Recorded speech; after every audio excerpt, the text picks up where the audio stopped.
Recorded Books presents Being Mrs. Kane by Shanora Williams, narrated by Ebony Mendez and Adam Osborne. Chapter 1. Candy. It's been 8 weeks since Kane and I got back from Belize.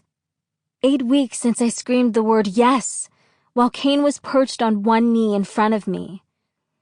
As a little girl, I used to dream about how he would ask me. Of course, back then I was delusional, and he had no idea that I loved him so deeply.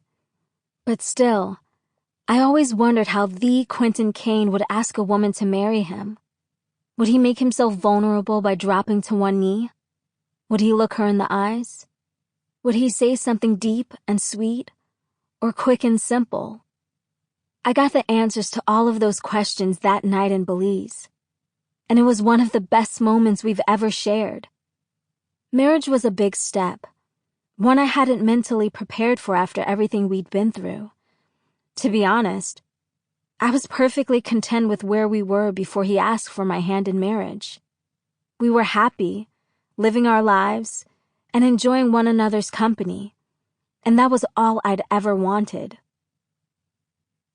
Take this very morning, for example. I was happy.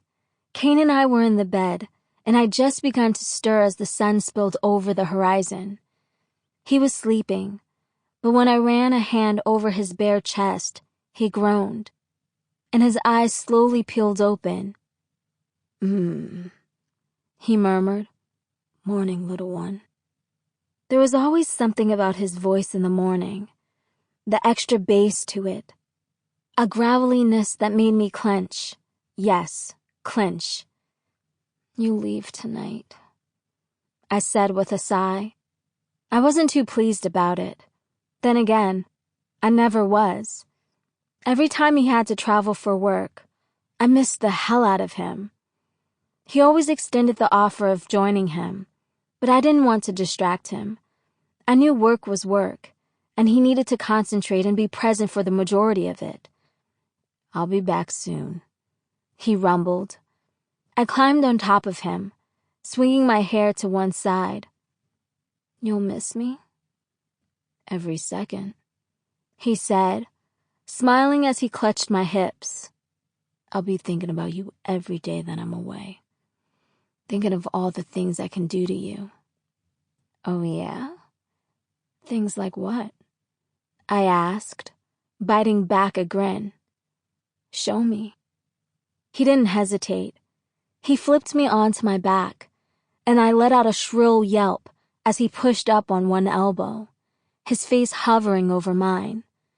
His hand slid over my belly, moving down to my pelvis. He pushed his hand between my legs, and when I was exposed, one of his fingers skimmed over my bare pussy. "Things like touching you here," he said, his lips above mine. "What else?" He adjusted his body higher, sliding 2 fingers inside me. "Fucking you with my fingers," he rasped on my lips. "Feeling your wet pussy come all over them." I moaned and clenched again. "What else?" My voice was breathy, erratic, as he massaged my clit with the bottom of his palm, his fingers still penetrating deep. He continued the massaging a few seconds longer, but then came to a rapid stop. "No," I whined. "Why did you stop?" He didn't answer. Instead, he moved down between my thighs. "Would you rather have my fingers?" he crooned, the head of his cock pushing into my pussy. "Or my dick inside you?" "Your dick." I panted as he stalled. I writhed a bit, aching for the rest of him, but he didn't budge, only chuckled. "So impatient, little one." "You know I am. Now stop teasing."